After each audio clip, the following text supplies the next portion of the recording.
3.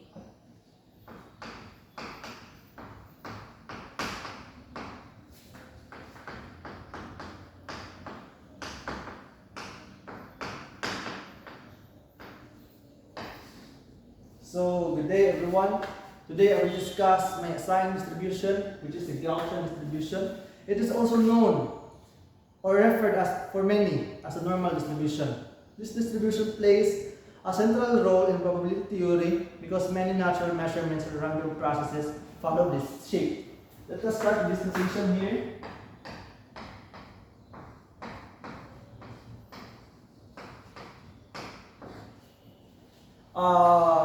This is the standard notation of the normal distribution. I mean that the random variable x follows a normal distribution with a mean mu and a standard deviation sigma squared. This notation allows us to clearly specify the two essential parameters of the distribution, which is the center mu and the standard deviation sigma.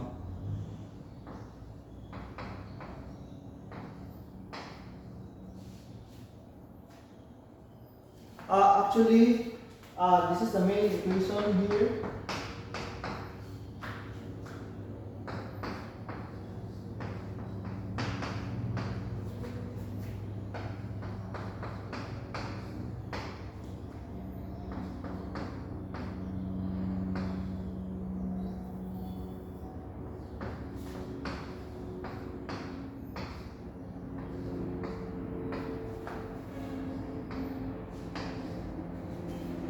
This equation is the probability density function of the normal distribution. It describes how the probability is distributed across all the possible values of x.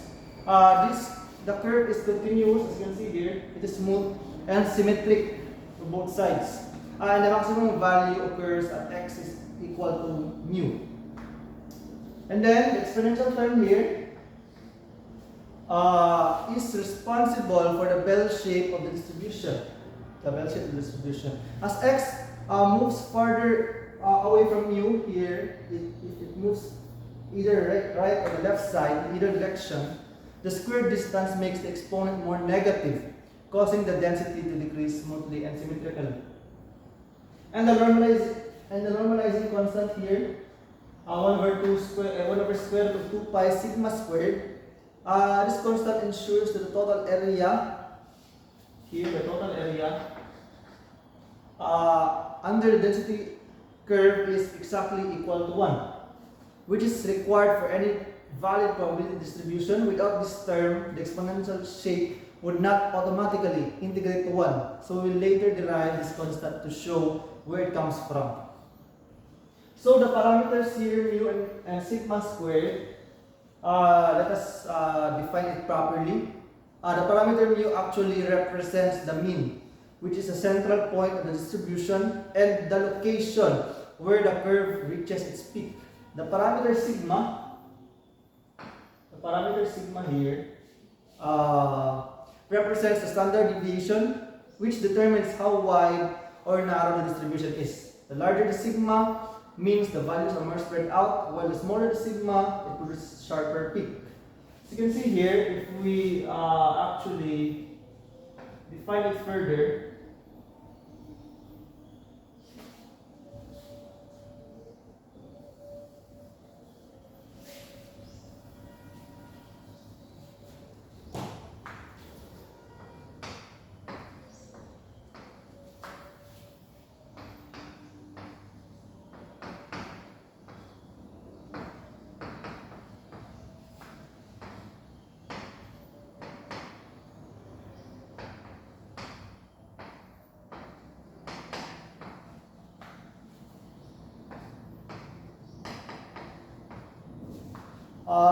about 68% of the values actually lie between the mu and mu plus minus sigma, and the 95% lies between here mu plus minus 2 sigma, and 99.7% lies between the mu plus 3 sigma.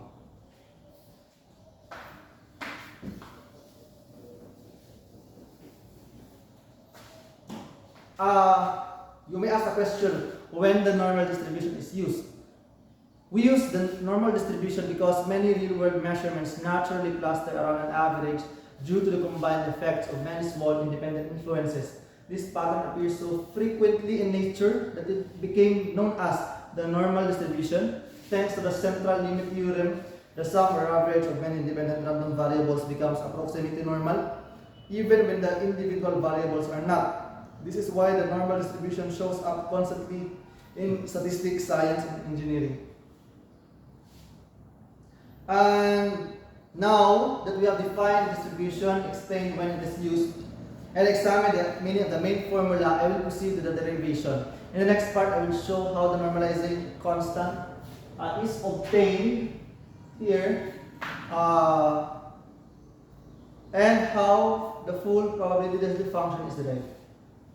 So let us define a function here, f of x is equal to c e to the negative kx squared.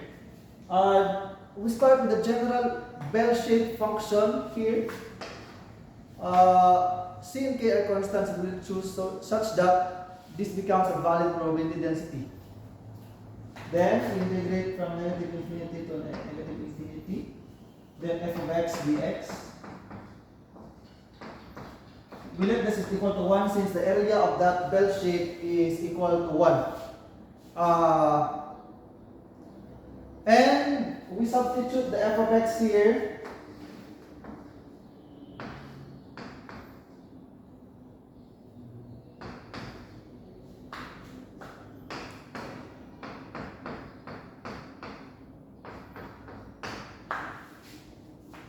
Then we will let this is equal to 1. Then we isolate the c outside.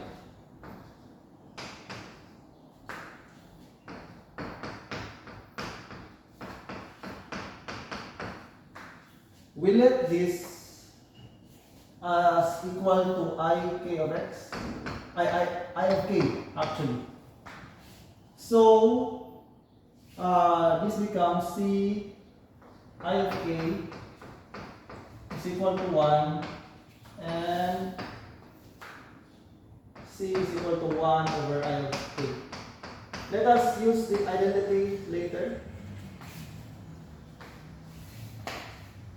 And then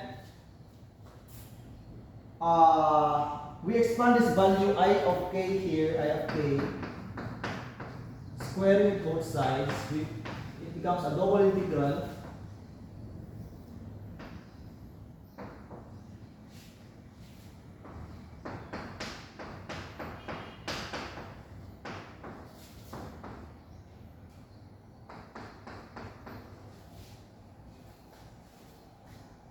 And we change it to the polar coordinates. Actually, it becomes a double integral which we will exploit using the circular symmetry.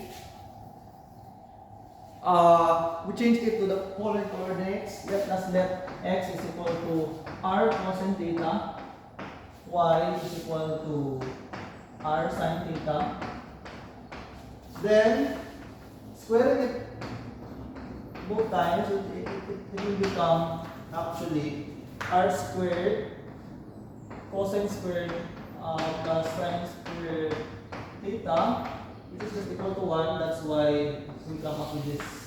And then from the Jacobian, we will get dx dy is actually equal to r dr d theta.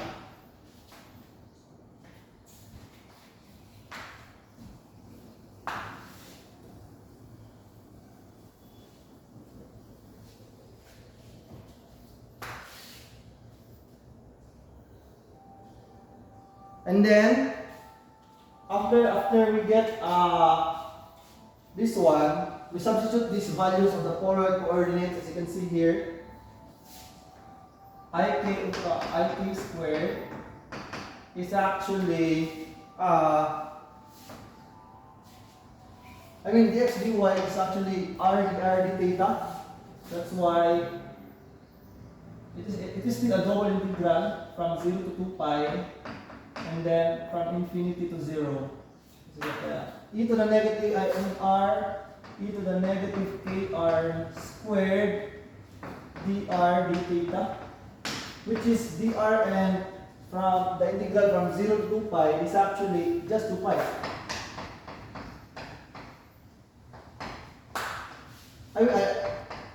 I will get to this later. I will use this constant later. Let us focus on the main integral. R e to the negative kr squared d theta.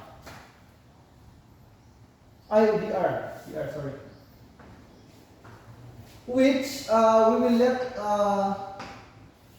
the r values here to u. Kr squared du is actually 2k r dr, which dr is actually equal to du over 2kr, right? And then we substitute these values here. I mean, we will talk about this 2 pi later. That's why from infinity to 0, still the same, since plugging in these values from infinity to 0 is still the same basically. That's why it will become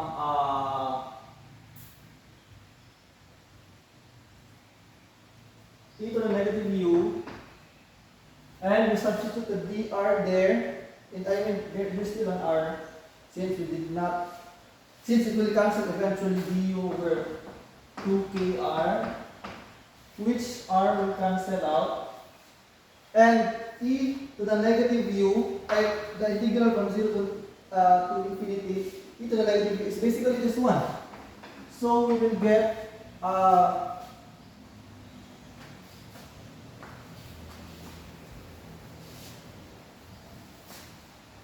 so basically we will get 1 over 2k, and then we will include the 2 pi here, which the 2's will cancel, which will eventually get pi over k.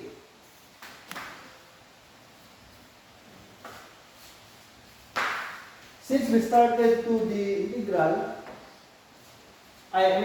since we started I of k squared, this is actually equal to pi over k. Square root both sides, we get I of k is equal to square root of pi over k. And after substituting it here, c is actually equal to 1 over square root of pi over k, which is actually equal to, this is just the denominator, square root of k over pi, right? After all that, we substitute it all here.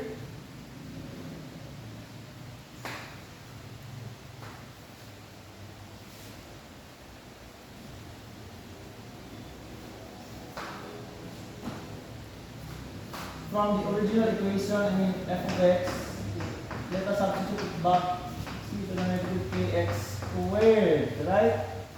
C is actually that value, that's why f of x is equal to square root of k over pi, and then e to the negative kx squared, where we let k is actually 1 over sigma squared, 1 over sigma squared, and shift x to x minus mu, which will get f of x is actually equal to 1 over square root of, 2 sigma squared. 2 pi sigma squared e to the negative x minus mu squared over 2 sigma squared, right? We actually get to the original main equation, right?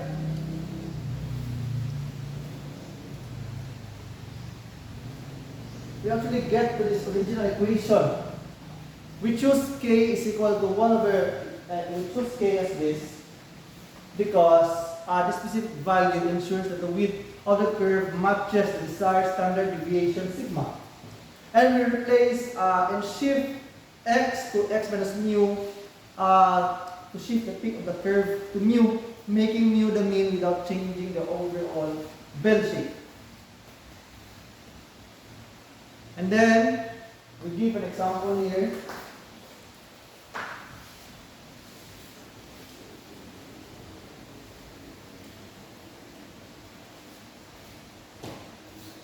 We suppose the height of adult men in a certain population are normally distributed with mu is equal to 170 centimeters and the sigma is 6 centimeters, which if we graph it here in the normal distribution,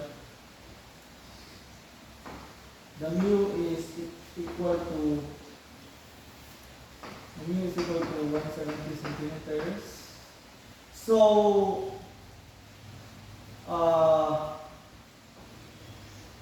sigma, mu minus sigma, mu plus sigma is actually equal to 164 centimeters and 176 centimeters respectively. If we introduce 2 sigma, mu plus 2 sigma, it actually becomes 182, and here it actually becomes 158. And then for 3 sigma, 152 and 188.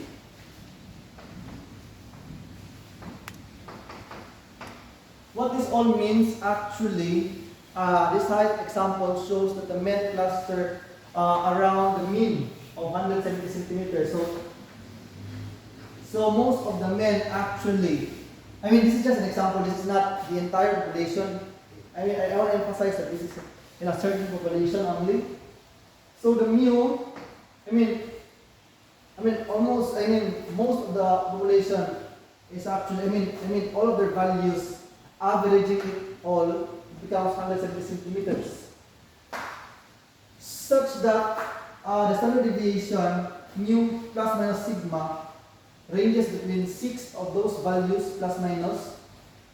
About in this specific example, 68% of men actually lies between these values here. If we even include 2 sigma, 2 plus minus sigma, the range is 95%. Is 95%. 95% of men has the height in this certain example from 158 centimeters to 122 centimeters. And then lastly, 99.7% of men actually lies in this specific example from 188 to 152 centimeters. The bell shape of this graph reflects this pattern clearly, rising near the average and dropping sharply as we move away from the mean. And it shows that the extreme heights are increasingly rare. That's why from the values, if the value is less than 152, the values here is actually less than 0.3%. Less than, and also, this also applies for x is greater than 188 centimeters. So those in certain population are very rare.